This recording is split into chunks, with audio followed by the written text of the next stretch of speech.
The reason I'm putting on a podcast is because I want to listen. I don't want to read about the hosts or I don't want to have to go research that information. I want you to tell me about you.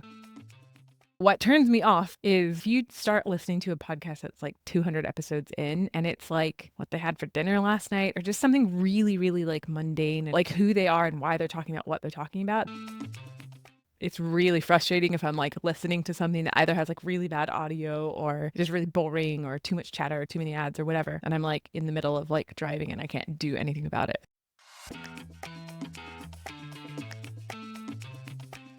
Welcome to another episode of Smarter Podcasting with me, your host, Niall Mackay, the podcast guy. I started my first podcast in 2019 just as a hobby, and that podcast has now grown into the top 5% of podcasts worldwide. It is the longest running English language podcast in Vietnam, where I am based. Because of that, I started my own podcast production agency called 7 Million Bytes Podcast. And we now produce this show here in the Saigon Podcast Studio. But we've also worked with over 100 podcasts, produced thousands of episodes, helped with millions of downloads, and helped many podcasts get to the top of the charts. So I can help you make the best podcast possible. That's why I created this show, Smarter Podcasting, where every week I talk to experts in the industry. I share my own tips and tricks and my failures. And today I'm talking to someone very, very special who is going to share what it takes to make a good podcast to grab the listener. My guest today is an avid podcast listener, listens to them on the daily, regularly. In fact, she's the biggest fan of my show, Discover Vietnam. And she has never, ever listened, I don't think, to one of these episodes because she's not in the podcast industry. I wouldn't expect her to listen to Smarter Podcasting. And the other reason she's so special is because she's actually my wife, Adrie Lopez Mackay. Adrie, thank you for coming on Smarter Podcasting. Hi, thanks for having me. You are very welcome. I got called out.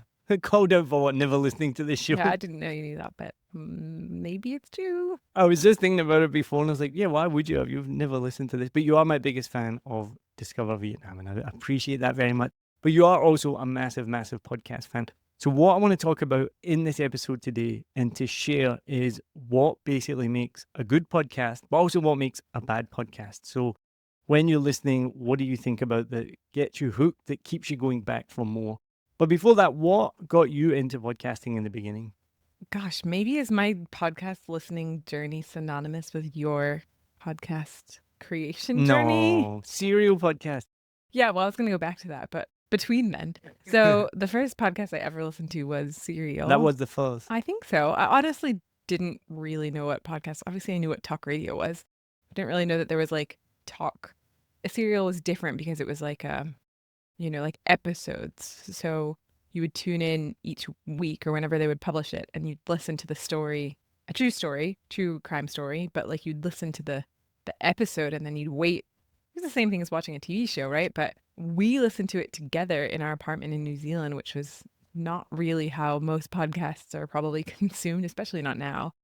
I always listened to music for the most part. And I think when you started to create your own podcast, I think that probably started to get me into listening to not music and more, well, talk, I guess. Well, you mentioned about talk radio. So what were the early comparisons that you thought about between podcasting and talk radio?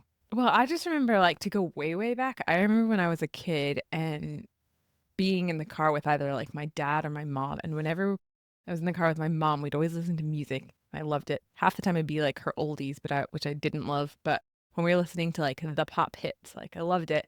In the morning, there'd be a radio show on, and that was the only radio talk I could listen to because, like, I knew the personalities, and we would be driving to school, and we would listen to that show. But then anytime I'd be in my dad's car, he'd be driving, he'd listen to like sports radio. So I have like these terrible memories of like being forced to listen to talk radio, but about sports, so things that I wasn't particularly interested in. And I remember, do you remember like, well, I mean, it still exists, but like you have like FM radio and AM radio. So music for me was always on, well, the radio channels were always FM, and then talk radio was always on the AM channels, and they're always like super like staticky and really shit. And I think maybe in part that's why sound quality to me is so important. I don't know. So it's like childhood trauma memories. from listening to talk radio. But anyway, I didn't love talk radio growing up. So maybe that's why I was resistant to get into like listening to talk show format audio podcasts. But since 2019, 2018, something like that, being in Vietnam, I've listened to a lot of podcasts. Well, it's interesting you say that because now I'm just thinking back, like I would have listened to a lot of talk radio and I would have liked it. Like growing up, we had Tiger Tim Stevens on Radio Clyde every evening. So I would listen to him, again, a personality, played some music, does a bit of chat. He was always good.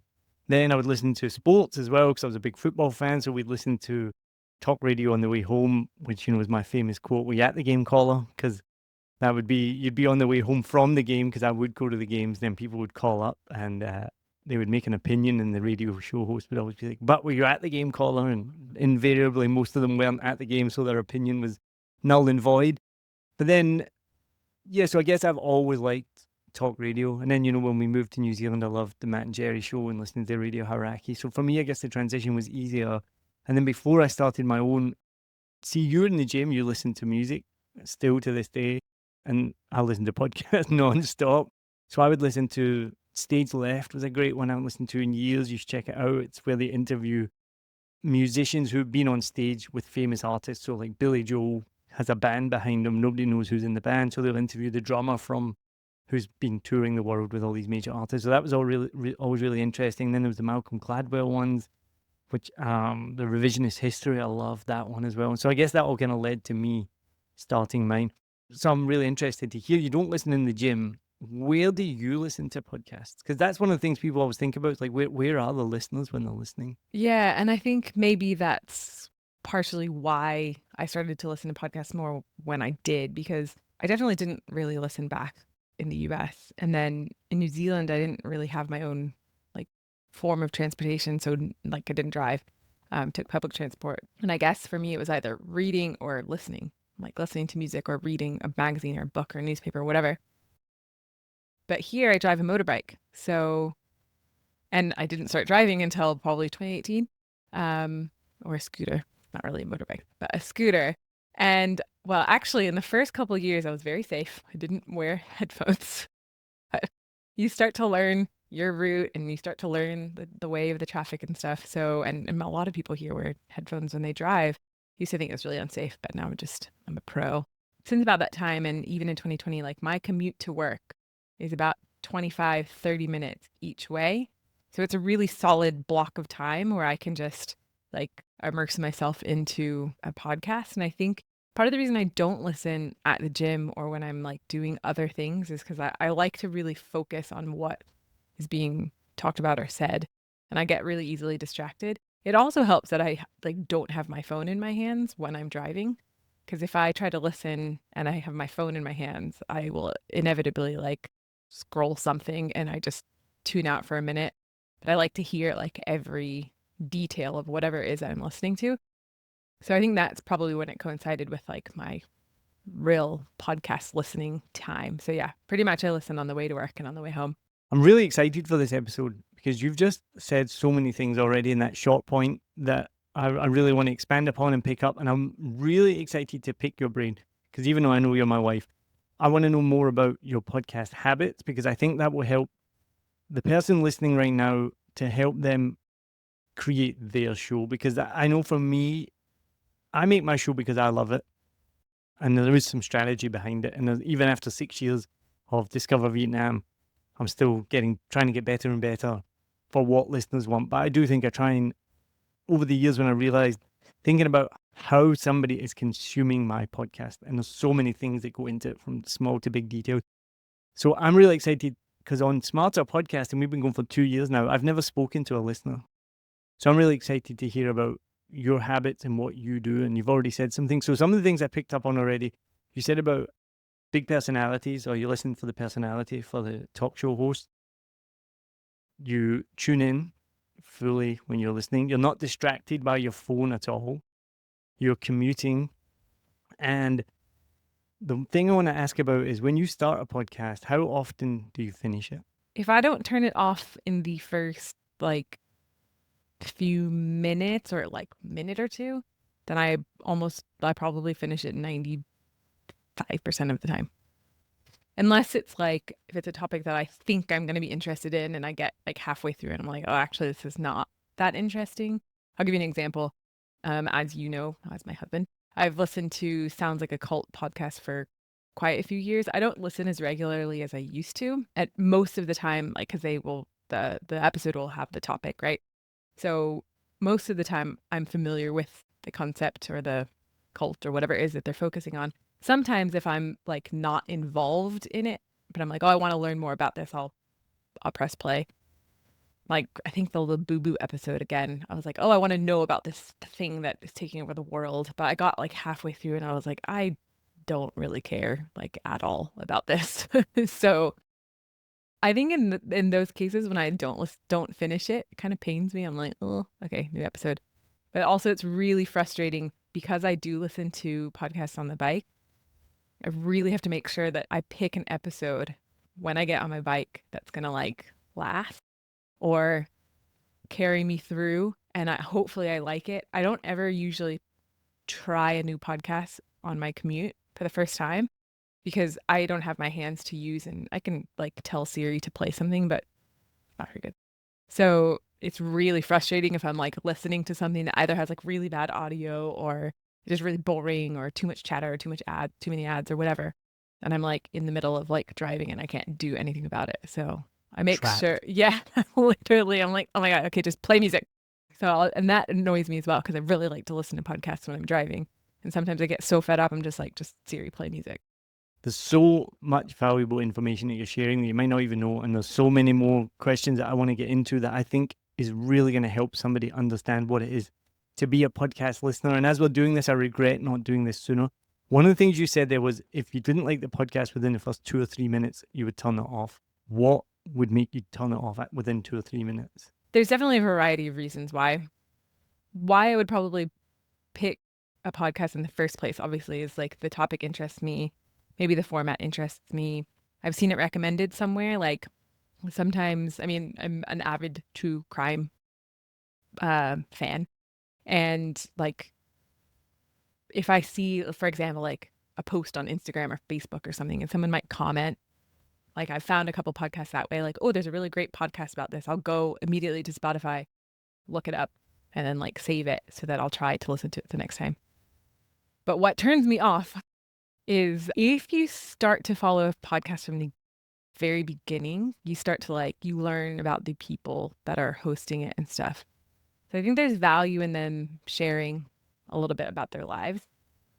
But if you start listening to a podcast that's like 200 episodes in and you press play and you haven't gone back to the beginning and it's like what they had for dinner last night or just something really, really like mundane or just like not interesting, but it doesn't have kind of the like, I mean, I'm learning this from you, but like who they are and why they're talking about what they're talking about. They're just like, oh, yeah, so Jerry, blah, let's talk about, what did you do last night? How was so and so? And I'm like, who's so and so? What are you talking about? And it's completely unrelated to like why I press play in the first place.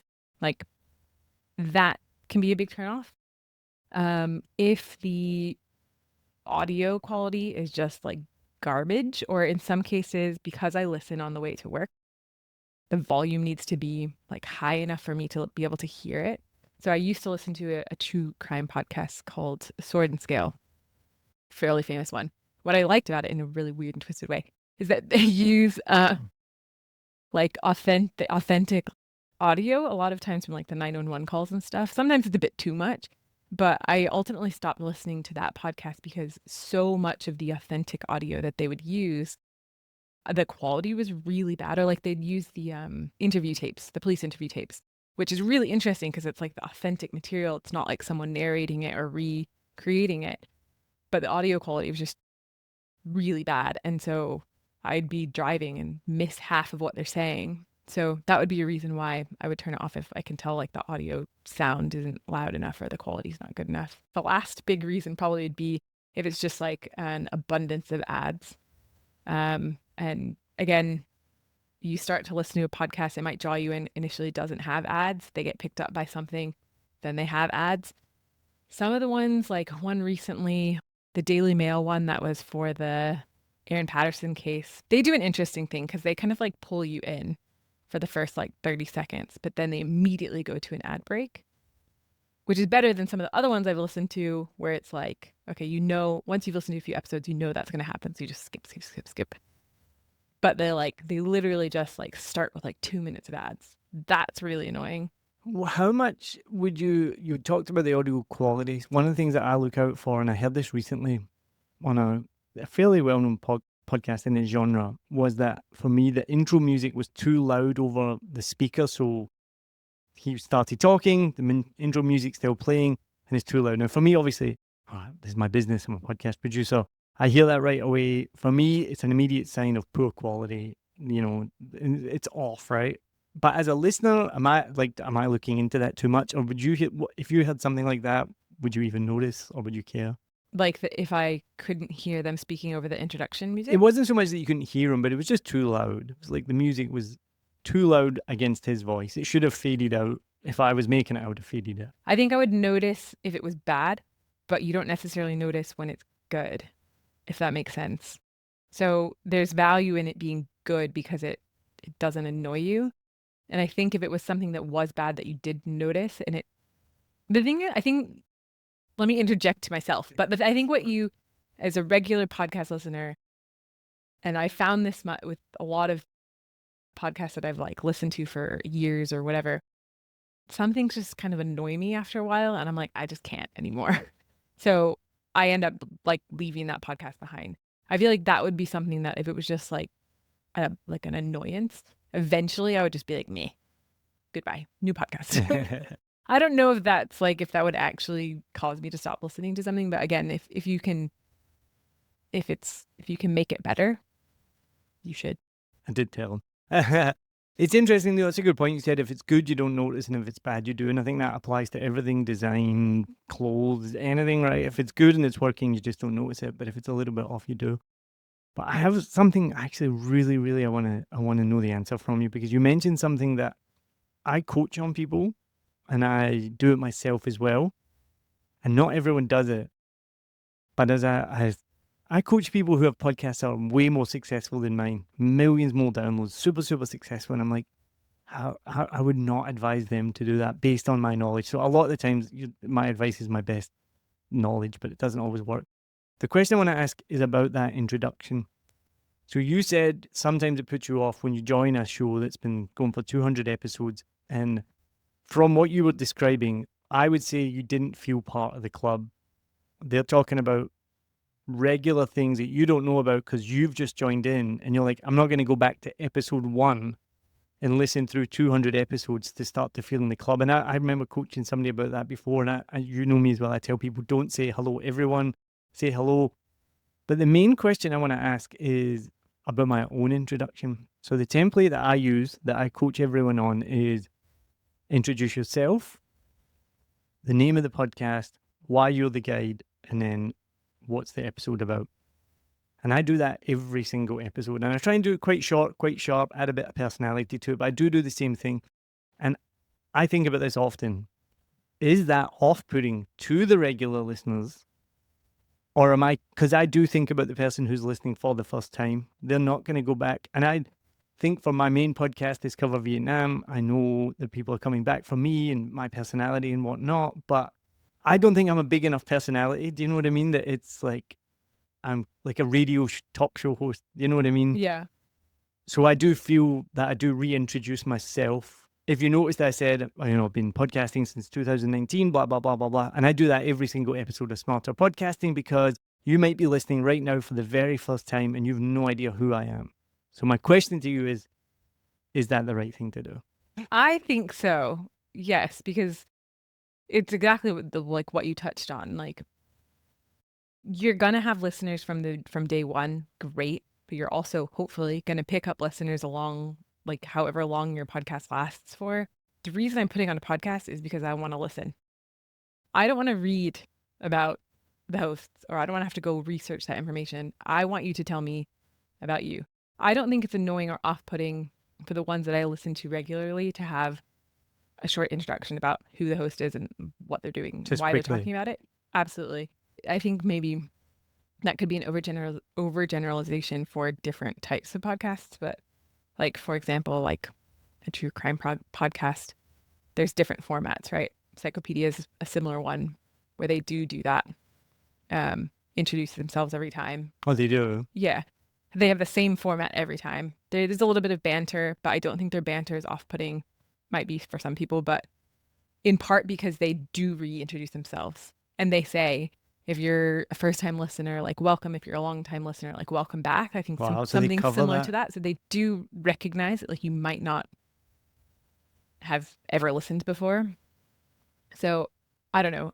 I think for someone who dabbles in podcasts and like, I think they should be designed where you can just pick up from an episode. Obviously, there's some that are like a series where you need to start at the front at the beginning and go through them. Those are usually limited ones, but like your Discover Vietnam or Psychopedia or whatever it is that are just continually releasing and publishing episodes and hopefully getting new followers and listeners.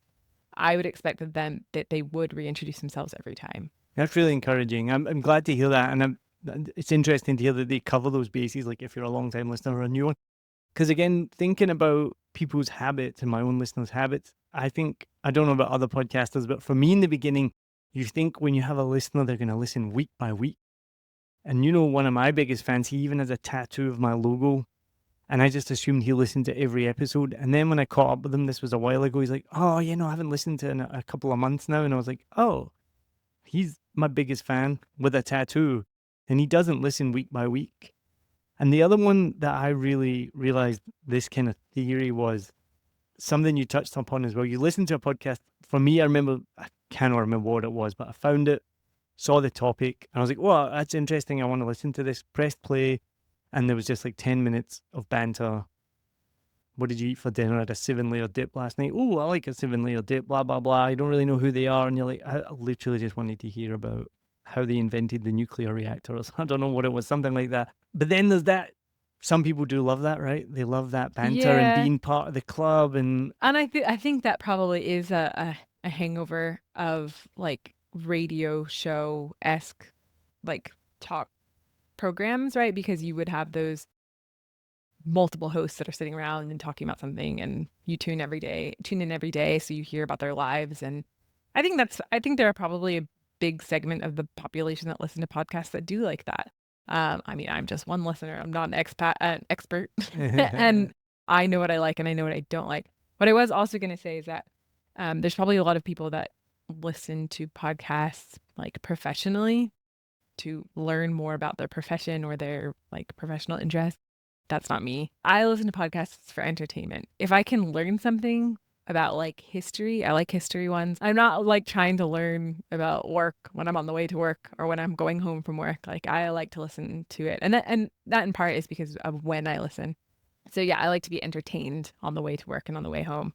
And that's kind of my like area that I'm focused on. And one thing I just want to add to this topic, when you mentioned about broadcast radio, and I've talked about this before, and this was a big realization for me, which does make me do the same introduction every time, is people love habit. People love the same thing. And I realized that early on. Remember when I started, I kind of stopped. I used to do 5 questions at the end of every episode. I know you missed that. And the reason for that was because I thought about the radio shows that I grew up listening to. The Mark and Lard Radio One, if you're of the same age as me, which is 43 and you're from the UK, you will know who Mark and Lard are. They were hilarious. They did the same joke every single day. Stop the clock. It was hilarious. Same gags, same cadence, everything. The wording would change a little bit. I loved it. I could not wait. It was so, so funny. You know that EastEnders is going to be on at 7:30 Monday, Wednesday, Friday. I don't know if that's true. I don't watch EastEnders. But broadcast radio, broadcast TV shows, they have that repetition and people love it. And I know from the radio shows that I listened to back in New Zealand and whatnot, same thing every time. So I think your natural inclination is, I've got to do something different every time because it's the same listener every time. I've got to be different. But then you realize whether it's the same listener, they love the repetition. And if it's a new listener, they're getting that information for the first time. So that's great. But what I want to ask is, what podcasts then do you listen to? My next question is a really, really important one that I think everyone needs to know about, because I know the data, but how do you find your podcasts? I don't have any one specific way of how I find them. One way is like if I'm reading an article or like I see it on social media or something, if someone refers to a podcast that's a topic that interests me, usually related to, I'll probably find like history ones or true crime ones. I will then, like I said, go to Spotify and just search that and put it on my list and try to listen to it. You, you recommend a lot of podcasts because you're in we the have a business. specific group where we have podcast recommendations that we share with each other. And you find some of those through like newsletters. So I guess, I mean, referrals, like someone tells me, and actually a couple of years ago, yeah, like I've had conversations with people like, what are you listening to right now? I need a new podcast. To just talking to people and finding out something that they like. Word of mouth is, I think, the Yeah, biggest one. yeah, absolutely. And then probably every so often, like if I'm at, I know I said I mainly listen when I am driving. On occasion, like if I'm home by myself, like you're not there, or no one's there, I'll listen like while I'm cooking or in the kitchen. Again, hands free, just trying to focus on the story or the interview. Um, if I have some time like that where I do have my phone, so if I don't like it, I can change it or I can speed through it or whatever. I'll search Spotify and I'll look through different podcasts and be like, oh, that sounds interesting. I'll listen to that. And sometimes they stick, sometimes they don't. But like I said, I have in that case, I'm like, oh, don't like this one. I'll skip it and go find something else. I'll do that when I'm at home so that when I'm driving, I can just put it on and listen to it. So those are probably the three ways that I find out and learn about new podcasts. Well, leads me perfectly into my next question was going to be, what platform do you use to listen? Spotify. Which you just said. But what I want to do is dig a bit deeper because it's something that I talk to people a lot about. How do you use Spotify when you're listening to podcasts? The ones that I regularly listen to, I'll just go in, choose one, find the episode. Do you Usually subscribe to them though? I do follow Or follow? yeah, I follow like the ones that I like and regularly listen to. So I'll sometimes I do get push notifications for like new episodes, but that I was going to ask you, have you turned on doesn't, the notifications? yeah, Yeah. that doesn't necessarily dictate what I'm going to listen to. Um, it kind of just depends on my mood, but yeah, I'll open the app, I'll go to the podcast and I'll choose one of the ones I want to listen to, find an episode and then just play it. I'm really, really embarrassed to say it. And I don't know if this is Spotify's fault or my fault, but I only like weeks ago learned that you can like queue up episodes, which would really have solved the problem of when a shitty podcast comes on when I'm driving. So I'm really ashamed to admit that I just located that feature.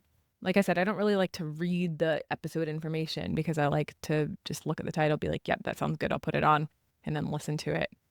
One thing that, and it kind of annoys me, and I understand why podcasters do it, but like when you asked about how I find podcasts, one reason I would like to say this is how I find one is ads. But my problem with the ads is they come in the middle of something that you're already listening to. That sounds great half the time because I'm doing something. When I go back to Spotify, I'll be like, what was that ad? What was that podcast called? Where did I hear that ad? Which episode was it? So I will hear some great ads for podcasts I want to listen to.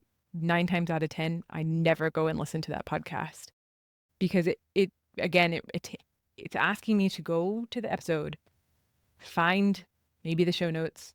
Sometimes it's just an ad. It's not even in the show notes. If the like, if it's a random like platform or whatever.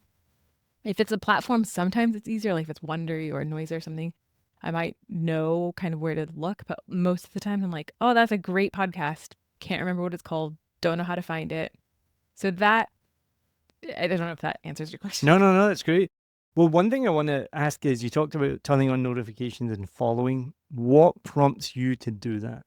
I mean, if it's like past my like, am I going to listen to this again kind of test? If I like the hosts, if I like the content, if I like the quality, if I want to listen again, I pretty much always will follow. And if it's like a one-off episode, I just wanted to listen to it because it was interesting, I might not do it. But I find in Spotify, it's really easy to like lose what you're listening to. So there'll be times that I'll go back and I'll be like searching to find something new and I'll be like, oh, I listened to this like 4 years ago. I didn't even finish it. I'll listen to that again. Like there's a couple of podcasts like that they've just kind of like fallen by the wayside. Or there'll be ones that I've turned on notifications for that kind of show up, but I'm like, I've never listened to this before. What I'm really interested to know is, have you ever turned on notifications and followed it because the host asked you to do that? I don't know. Because it's something I battle with. I mean, I do it because everyone does it naturally. And you're like, turn on notifications, blah, blah, blah. And I didn't do it for a long time. Then I read some data that said you should do it. So I don't really know. I'm just interested to hear your opinion of it, because you didn't mention that when you said you turned them on. When I said why at first, you didn't say, oh, because the host told me to. Well, if the host told me to go like jump off a building, I wouldn't. I'm just kidding. I think it's probably a good reminder, and I think it's probably one of these things that's like subliminal or like Repetition as well. You've got to that's, do maybe it that's not every the right word, episode. but yeah, just hearing it again, you might remember to do it. I think that might be more valuable advice for like a novice podcast listener who maybe doesn't listen to that many podcasts, or again, like you will have people that have been listening since the beginning, and then you'll have new people listening, right? Or maybe people that are just dabbling into one episode. And I think if you say it, it's probably a worthy reminder whether or not they follow it. While we're on the topic of the things that podcasters say, you didn't ask me this question, but I'm going to tell you anyway. Yeah, go on. One, there's probably a lot of people that watch podcasts on YouTube. I don't really watch podcasts that much. So most of the things I've said are referring mainly to just audio. I was thinking audio the whole time. Yeah. The OG podcast the real definition. podcasting. Yeah. I'm not opposed to ones on YouTube. I think it's cool that there's like shorts and stuff, but I just, with regards to like my behaviors and stuff, video doesn't really come into it much. And then the other thing I was going to say was, why does every podcaster say, find us wherever you get your podcasts? I hate that so much. Can't you just figure out another way to say it? Like, why does every podcaster have to say it exactly the same? They do say, I know, I've noticed it as well. I probably would as well. Like, why can't you say, like, find us on all podcast platforms? Well, they probably could. That's a mouthful. But yeah, exactly. I challenge you podcast people to change the way you say that, because it annoys me that everyone says it. It just makes sense. It's just easy to say, I think. I know, but I mean, I like it because, yeah, obviously, as you know what I'm going to say, there's Spotify and Apple Podcasts, but they only make up 60%. There's another 40% loads of other apps and things like that. So it's just inclusive for everyone. Go listen to wherever you get your podcast, because everyone listens differently. But just phrase it differently. Yeah. But what I wanted to pick up on was something else again you said when I was asking about notifications, follow, why do you do that? And what you said is something that I tell people as well, and that I learned as well. You said you follow it and turn on notifications if it's good content and you like it. That is the most important thing, more than the host telling you turn on notifications and follow. Your goal, if you're making a podcast, should be to make good quality content that people like and want to come back, no matter what it is, whether it's about accounting, tech, tourism, finance. I can coach you as best I can on all these things, how to do the intro, the template. We help make the best audio possible, the best videos possible. Your goal number one should be to make the best podcast possible, no matter what it's about, who you are, and people will follow you. That was what I read about the data, more than someone saying, follow, turn on notifications. Most people, I think, don't take action because of that. They're going to do exactly what you said. They're going to turn it on and follow it because they enjoy the content and they want to hear more. Yeah, I mean, the number one reason why I do that is so that it doesn't get lost in the... There's so many, of course. Yeah, because if you find something that you think you like, or you think you might like, or you do like, again, like I said, there's so many, and it's like the algorithm is always showing you something different. Oh, you might like this, you might like that. And it's like, yeah, I might like that, but I already follow something that's similar to that. So I want to try that first before you feed other things to me. We're talking about the algorithm giving you more suggestions. I would say, not putting words in your mouth, would you say then you get overwhelmed by the amount of choices? Because with a podcast, you do have to listen to it a little bit, see if you like the host, see if you like the content, if the audio quality is good. It's not just as simple as like a song where you put it on and you're like, oh yeah, I don't like that, I do like that. How many podcasts do you keep in your rotation per week? That's a good question. And it varies depending on the mood I'm in and what content I like to listen to. Because like, while I like true crime, sometimes I'm like, whoa. Like, I got to get away from this dark content. Probably like 4, maybe. That's what the data says is about Yeah, 5. about 4 or 5. I generally have like maybe 2 or 3. Maybe at 5. I generally have like 2 or 3 long-standing ones that I'm like consuming regularly. Those kind of vary, but there's usually about 3 on the regular. So for example, it would be like Discover Vietnam, about like where I live, people that I'm interested in hearing about. A true crime one. Most recently was Psychopedia, but I'm kind of off that for a little bit now. And like let's say something that's just kind of interesting, like sounds like a cult, a bit of interesting banter. Then I'll have like one that's like I like to listen to the limited episode ones. That's like we recently listened to the Titanic one. So that's like 8 or 9 or 10 episodes, 13. whatever. But like it has I'm it has re-listening it has a to it. very That's why it's so good. it is a very clear start and end point. That one we listened to as it was coming out. I don't always find ones like that, but like the BBC does a lot of good ones where they're limited series, right? Or a series of episodes. Because I like to start and then finish. But those ones especially because I binge those, right? So I'll binge something like that. So I usually have one of those, and then I also like the kind of one-off history type ones. Noiser's really good for those ones where you can like the short history of, or there's another one like Stuff You Should Know kind of podcast where it's just like you listen to one and it's on a topic, and like I like those. Those get me out of the true crime funk. So yeah, probably about 5. And that's really, really crucial information because there's around about 250,000 podcasts published every week, like a new episode every week, even though there's millions of podcasts, but new every week. But you've got to realize you're not competing with 250,000 podcasts. You're competing with 5. Someone has 4 to 5 podcasts they listen to every week. You've got to break into that cycle. That's difficult. Not I'm saying you can't do it, but yeah. I mean, yeah, I think it is difficult, but I also think, and again, I'm one anecdotal evidence. Yeah, of course. This is all just one anecdote, but I and probably people are different, but like I said, even though I've got the 5, they're constantly rotating, right? So like I'll be so on maybe a pool of 25 and 5 of them. yeah, and like there's like they come and they go, right? And I'll go back to and I'll come, like sometimes I'll listen to one religiously and I'm just on that. And then I'll add in another one or switch it out or whatever. Not like intentionally, it just kind of happens. Staying on the app, how important are the titles? For me, I think they're pretty important. I want to know what I'm going to listen to from the title, especially if it's not like a series where I'm kind of picking an episode. Usually I'll listen to like the most recent one if it's something I'm regularly listening to. But again, we've got limited time. If someone is publishing or releasing their episodes weekly, like right now, I'm not listening to a lot of episodes because I'm not driving myself to work. That's a different story.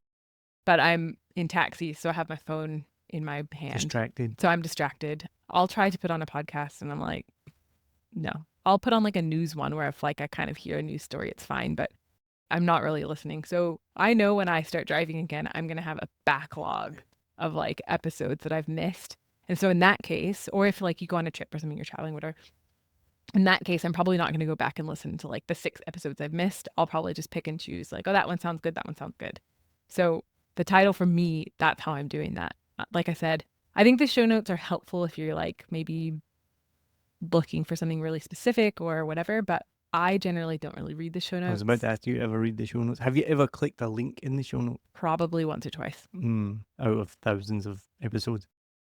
I want to understand a little bit more as well, similar to what I was saying, like how do you interact? How do you use the app? Tell me, like when you're scrolling, looking through a podcast, like you're looking at different podcasts, what stands out to you? What makes you stop? Is it the artwork? Is it the title of the podcast itself? Then you choose the podcast, you look at it.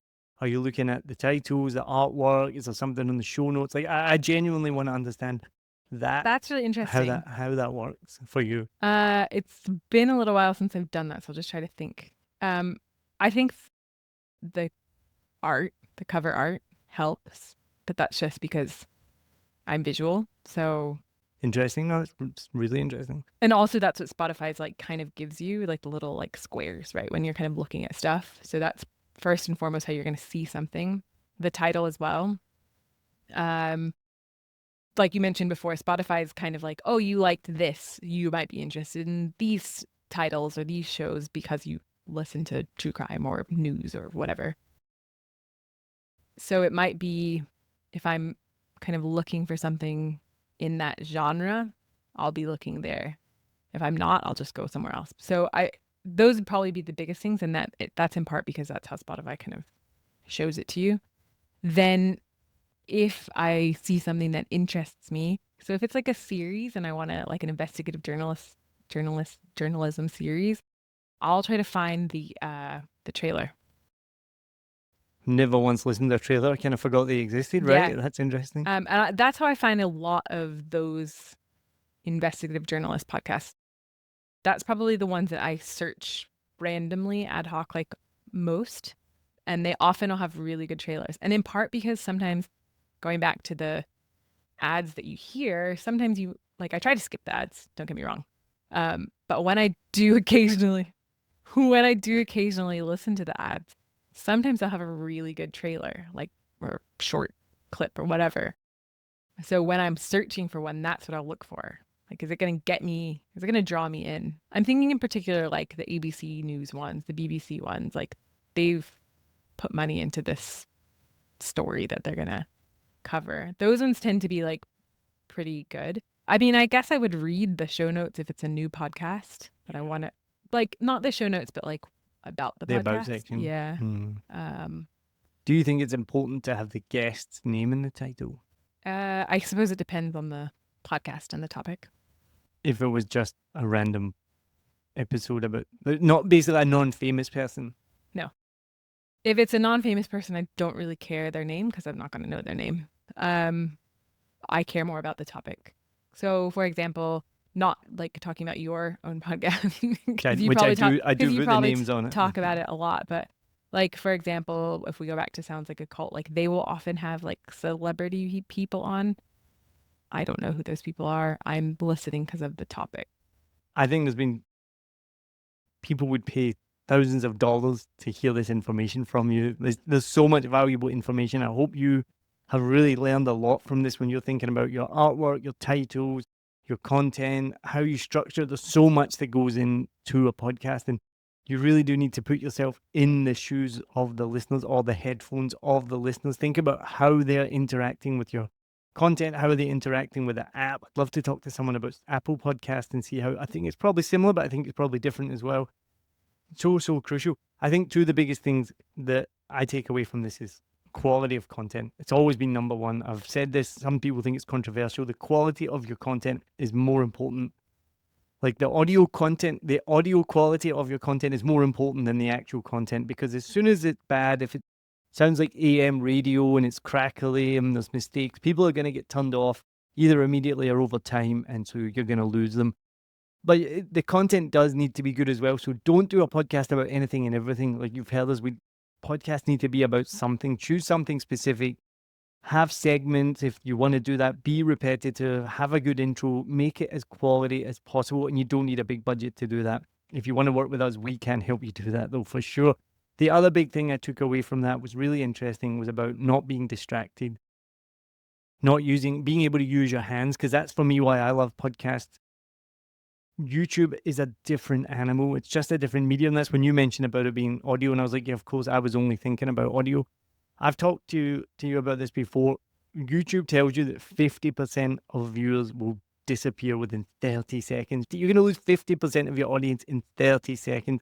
Big or small podcast, it doesn't matter. 50% of your viewers are gone within 30 seconds. For audio podcasts, I looked into it, it's about 70 to 80%. So you are going to lose people. Obviously, people switch it. I do it as well. Turn it on. Oh, I don't want to listen to this, or you get distracted, whatever. But it is higher. People are much more likely to finish your whole episode on an audio podcast because they can use their hands, they can do the dishes, they can be in the gym lifting weights, they can be driving their car, their bike, they can be doing something. You can't do any of that on YouTube at all. So the big thing is, just remember, when people are listening to your podcast, not watching, it's a completely different medium. And I think that's so important, and it completely changes the way you interact with the device that you are using as well. Because with YouTube, you have to remember it's set up for you to watch the next video. There's comments underneath, there's videos on the side. The next button comes up, there's something in the top right called a card that gives you other suggestions. They don't want you to stay on that video on YouTube. They want you to bounce about all over the place within their platform. So just remember that as well. Adrie, thank you so much for joining me on Smarter Podcasting. You've been a guest before you've ever listened to it. That is amazing. This has been so valuable. I've really, really enjoyed it. So thank you so much. And don't forget, if you want to make the best podcast possible, rate, review, subscribe, turn on notifications, follow. And the best thing that you can do for me is share this episode with someone else who makes a podcast or wants to make a podcast so we can help them too. It's so meta. It's a podcast about podcasting. And best of all, go to 7millionbikes.com. There's a button there that says Talk to Neil. You can book a call with me if you want to learn more about how you can work with 7 Million Bikes podcast. And we can take away all that frustration, help save you hours of time to make the best podcast possible and reach your audience. So thank you very much for tuning in. Thank you, Adrie. Cheers.